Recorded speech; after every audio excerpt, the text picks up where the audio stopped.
कोटिसूर्येशं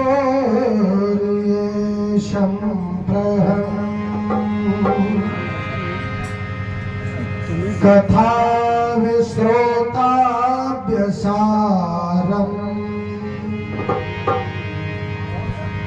मम कर्णरसायनं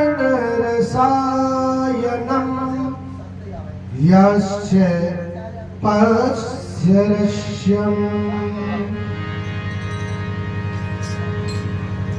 देखो अपने अपने विचारधारा को सभी प्रकट कर रहे हैं और करना ही चाहिए। ये सत्संग संतों से शुरू हुआ। वैसे बात तो सही है, भले ही व्यक्ति ज्ञानवान हो सकता है, धनवान भी हो सकता है, बलवान भी हो सकता है, सर्व करने लायक हो सकता है, लेकिन निर्भीक नहीं हो सकता। निर्भीक तो केवल संत ही हो सकता है। क्या? आनंद संत फकीर करे, सदा रहे सुरबीरी में। काय में? सुरबीरी में। जाने जिनके लिए संसार की किसी भी भयानक भयाक्रांत जो वस्तु है वो भी उनको भयभीत नहीं कर सकती, इसलिए संत निर्भीक होते हैं। क्या होते? जिनको कोई भय नहीं होता। और संसार में संतों के अलावा शेष बचता भी कुछ नहीं है, ये भी समझ लीजिए। जब संसार विलय होता है तो केवल संत ही बचते हैं और संसार सब जलमग्न हो जाता है। जो सप्त ऋषि हैं जिनका आपने सुना होगा, वो सप्त ऋषि केवल धर्म की नवका पर आरूढ़ होकर के और हमेशा निर्भीक होकर के ऐसे भयाक्रांत में भी जहाँ जीव जंतु जलचर थलचर नभचर में कोई भी दिखाई नहीं देता है, ऐसे में भी संत विचरण करते निर्भीक होकर के। इसलिए जो भगत जी कह रहे थे वो बात बिल्कुल सही है। देखो संतों का विरोध करने से तीन चीजें चली जाती हैं। सुनिए,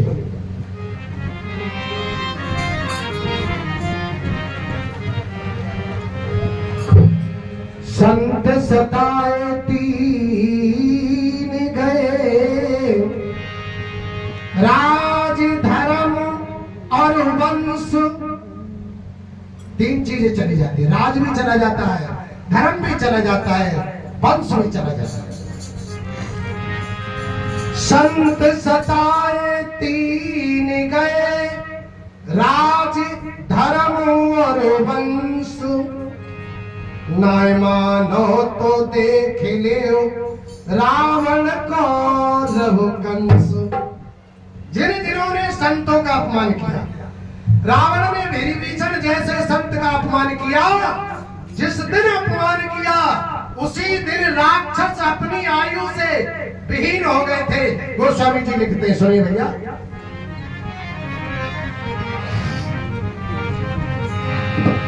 अस कहे चला विभीषण जवन,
अस कई जला विभीषण जबहि आयुहीन भये सब तब। जानी जो भी रावण के राक्षस थे, जिनमें इतना बल था, जिनके मारे धरती पृथ्वी जीव जंतु लोक परलोक जमकाल भूतलपाल सभी भयभीत होते थे, जिनके भय से पृथ्वी भी थर-थर कांपती थी, दिग्पाल कुबेर सभी भयभीत रहते थे। जिस दिन विभीषण जी छोड़ के गए थे ना उन्हें, उस दिन ही उनकी मृत्यु का प्रमाण पत्र आ गया था। वो सब आयु से हीन हो गए थे, अपनी आयु सब गंवा चुके थे, क्योंकि उन्होंने एक सत्य का अपमान किया था। किसका? हाँ, भगवान राम कहते हैं मैं संसार में सब जग मम, सब जग मैं सब जग मैं जगह उपजाए और सबसे अधिक मनुज भाए, लेकिन सारा संसार मैंने उत्पन्न किया, लेकिन सबसे अधिक वही मनुष्य अच्छे लगते हैं। इन जलचर 3 प्रकार की योनियों में उनसे भी कोई अच्छा लगता है तो संत अच्छे लगते हैं। संतों के वचन को मैं कभी टाल नहीं सकता, कभी उनके अपमान को सहन नहीं कर सकता। गोस्वामी तुलसीदास जी कहते हैं जो अपराध भगत कर करही, राम रोष पावक सोई जल। जानी जो भक्तों का संतों का अपराध करता है, उसे राम की रोष रूपी अग्नि में दहन होना पड़ता है, जलना पड़ता है। इसलिए भैया संतों का कभी भी अपराध मत करो। 3 चीजें चली जाती है, राज धर्म और वंश। ना मानो तो देख लो रावण कौरव कंस। संत है क्या? सुनिए,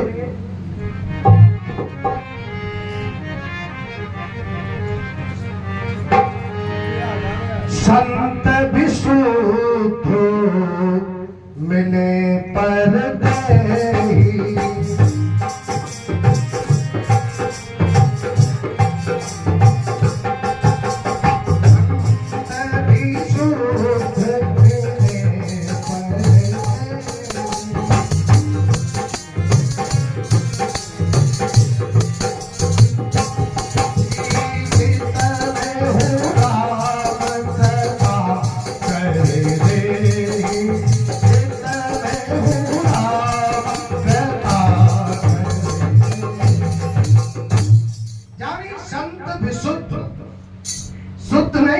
विशुद्ध। देखो घी को जब मक्खन को निकाला जाता है तो जो छाछ में से निकाला जाता है तो उसे शुद्ध माना जाता है। भाई छाछ से जो पूरी छाछ में फैला हुआ था तो कुछ उससे अलग हो गया है। संत विशुद्ध मिले पर तेहि, फिर उसे विशुद्ध करने के लिए अग्नि पर तपाया जाता है, और अग्नि पर तपने के बाद में जो उसके अंदर विकार होते हैं, जो विकार रूपी छाछ है, वो जब जल जाती है, खत्म हो जाती है, तो वो प्योर घी रह जाता है, फिर वो विशुद्ध हो जाता है। क्या है? शुद्ध नहीं, विशुद्ध। संत विशुद्ध मिले पर तेहि, चित्त में हूँ राम कृपा कर देहि। जानी संत जब विशुद्ध संतों का मिलन हो जाए तो राम जी अपने आप कृपा कर देते हैं, इसमें कोई दो राय नहीं है। दूसरी बात, रावण कौरव कंस, और कौरवों ने विदुर जी जैसे महापुरुष महात्मा का अपमान किया था। जैसे उनका पुत्र उन्हें दासी पुत्र कह करके बार बार उनको अपमानित कर रहा था, तो किसी ने धृतराष्ट्र से पूछा, क्यों महाराज ये आपका पुत्र बार बार इस प्रकार से संबोधित कर रहा है? विदुर जी तो आपके भाई ही है, क्या आपको दिखता नहीं है? उन्होंने कहा इनको इनकी आंखें फूटी हुई है, इन्हें दिखाई नहीं देता है, क्यों अंधे हैं। उस व्यक्ति ने कहा ये बाहर के ही नहीं, ये भीतर के भी अंधे हैं, इनके अंतःकरण की भी फूट गई है। ज्ञान विराग नैन उर्गारी, जिस व्यक्ति के अंतःकरण की हिये की फूट जाए वो आदमी चौपट निपट अंधा है। बाहर की फूट जाए तो कोई बात नहीं, लेकिन अंतःकरण की फूट जाए तो समझ लेना चाहिए ये निपट अंधा है। लोग कहते हैं ना तेरे भीतरले की फूट गई का, हिया की फूट गई का। कहने का तात्पर्य ये है कि विदुर जी का कौरवों ने अपमान किया और कंस ने अक्रूर का अपमान किया, इसलिए उनका तीनों का राज भी चला गया, धर्म भी चला गया और वंश भी चला गया। संत क्या है? गंगा जी को तैरवो, संतन को व्यवहार, डूब जाए तो पार है और पार जाए तो। अगर कोई गंगा जी में तैरना सीखे तो डूब जाएगा तो भी पार है और पार जाएगा तो भी पार है। गंगा के अंगा भले कालिंदी को नीर, संतन के ढक्का भले जाते निर्मल होए शरीर। संत क्या है सुनिए।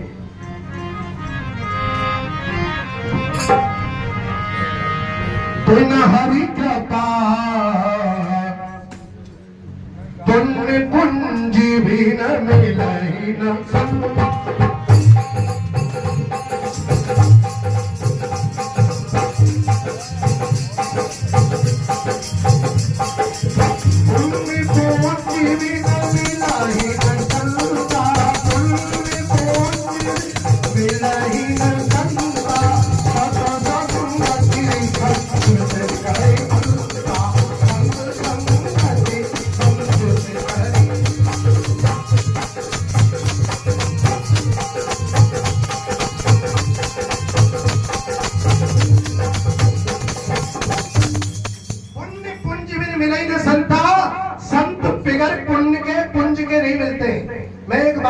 चाहता हूं। इस बस्ती का बड़ा सौभाग्य है। क्या है?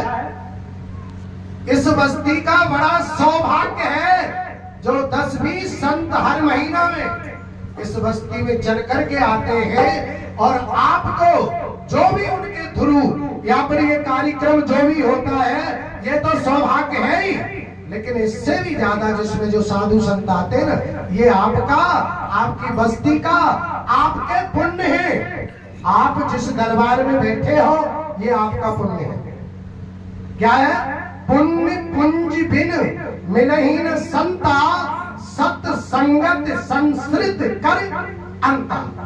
जानी पुण्य के प्रभाव के बिगर संत का दर्शन नहीं होता है, और संत जब सत्संग का प्रभाव दिखाते हैं तो ये संशय रूपी, ये भ्रम रूपी नहीं, संसार के मृत्यु और जीवन के जो बंधन रूपी संशय है, उस संशय को मृत्यु से और जीवन से जो भय है, जो दुख है, उसका अंत करने के लिए केवल संत ही उसका समाधान कर सकते हैं।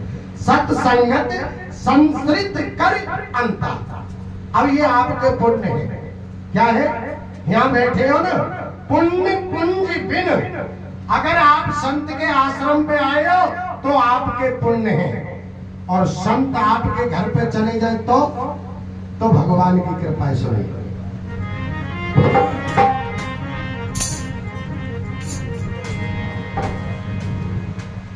अरे मोय भावो भरोस हनुमंता,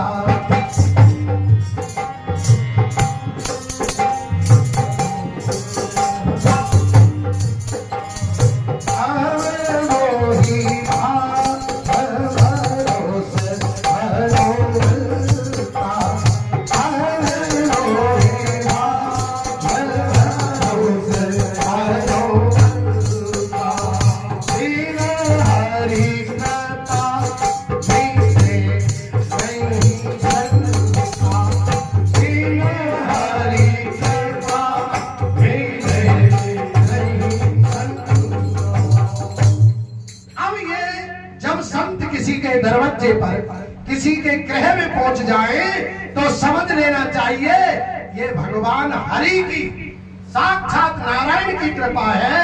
अब मोय भाव भरोसा हनुमंता, और बिना हरि कृपा मिले नहीं संता। जानी हनुमान जी महाराज विभीषण के दरवाजे पे पहुंच जाते हैं और उनके ग्रह का देखो भैया, आजकल एक बात और कहना चाहता हूं। पहले किसी के मकान पर, घर पर ऐसे चिन्ह निशान लिखे होते थे, उससे उसका परिचय का पता लगता है। रामा युद्ध अंकित ग्रह शोभा वर्णि न जाए, नव तुलसी का वृंद तेहि देख हर्ष कपि राय। जाने हनुमान जी महाराज उस लंका में एक भगवान के भक्त को चिन्ह से ही देख करके पता समझ गए थे ये किसी भक्त का घर है। आजकल मकानों पे, गृहों पे, घर पर लिखा रहता है कुत्तों से सावधान रहें। क्या है? जानी वो अपना परिचय लिखित में देते हैं। जैसे उसमें मनुष्य रहते हैं, अच्छी चीज लिखो, भवन लिखो, गृह लिखो, मकान लिखो, मकान, गृह, भवन। एक संत हमारे संत भाषा में बोला जाता है, जिनके ग्रही पावन भय संत पधारे आए, जेमत संत हरि हरि करे धन्य पुरुष के भाग। जाने जिनके ग्रह, ग्रह मानी घर, वैसे सही मायने में तो इस जीव आत्मा का तो ये पंच भौतिक शरीर ही घर है। क्या है? और इस पंच भौतिक शरीर का ये ईंट पत्थर का घर है। काय का घर है? ठीक है, वैसे घर नहीं है। घर क्या है? संसार के लिए संस्कृत में जो श्लोक है, उसको संसारी व्यक्ति के लिए उसका पत्नी ही घर है। गृहिणी गृहेषु गृह मुच्यते, जाने घर वाले ही घर है सही मायने में। इसलिए कहना चाहता हूं कि घर पर, मकान पर, गृह पर ऐसा चिन्ह लिखो, ऐसा प्रमाण लिखो जो आपकी प्रमाणता का, आपके सज्जनता का, आपके व्यवहार का प्रतीक हो, उससे आपकी पहचान हो। ये मत लिखो कुत्तों से सावधान रहो, ये लिखने की चीज नहीं है। और सुनिए,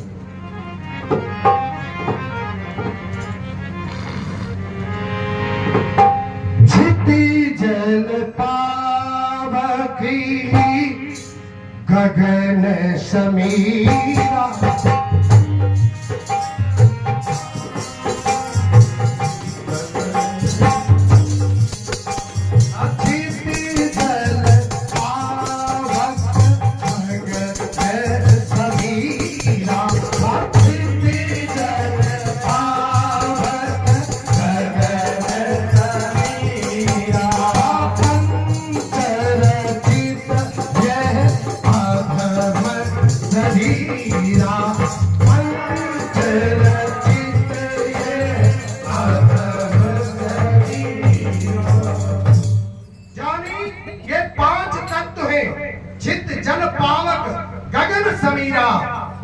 रचित ये अधम शरीरा। ये पांच तत्वों के बाद भी ये शरीर अधम क्यों है? क्या है भाई? पांच तत्व प्रकृति है, और प्रकृति के तत्व भी जिसमें लगे हुए हैं, उसके बाद भी ये अधम कहा जाता है। क्यों कहा जाता है? इसमें जो चेतन सत्ता है, जो शाश्वत सत्य है, वह प्रभु का एक दिव्य रूपी तेज है। उस तेज को ये शरीर में रहते हुए भी, उस चेतन सत्ता के द्वारा चेतन होने के कारण भी, इस शरीर के जो कुछ गुण धर्म है, जिन गुण धर्मों के कारण ये जीव बुद्धि और खान पान के, संगति के और लोभ मोह क्रोध के कारण ये जीव अल्पज्ञता के कारण उन कृत्यों को अपने मन के अनुसार करता है। इसलिए उसे बार बार उसका दंड भोगना पड़ता है। क्या भोगना पड़ता है? सुनिए,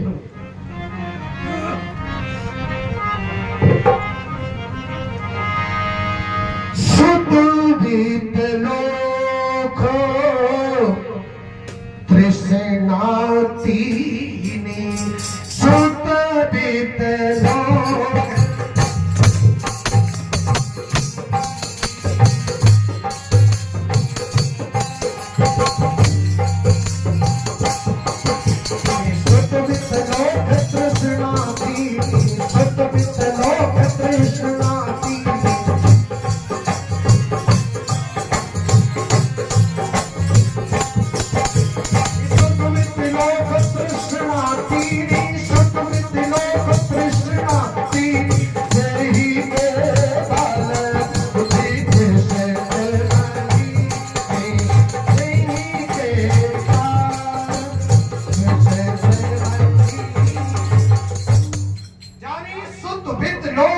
ये 3 प्रकार की तृष्णा है। इन तृष्णाओं के प्रभाव से, इनकी संगति के कारण ही शुद्ध वित्त लोक तृष्णा तीनी जेहि के बल बुद्धि ग्रसित मलि।